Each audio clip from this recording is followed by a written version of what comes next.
In this video, I am going to show you how to upload resume on your LinkedIn profile. To do this, at first you need to log in your LinkedIn profile.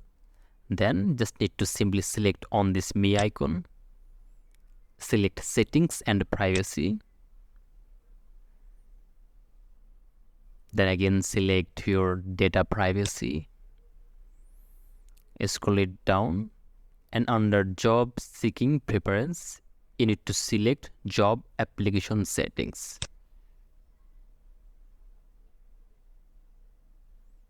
Now you need to make it turn on, and here you will see upload resume tab.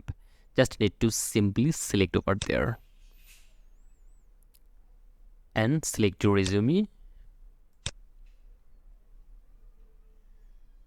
Okay, now you are done.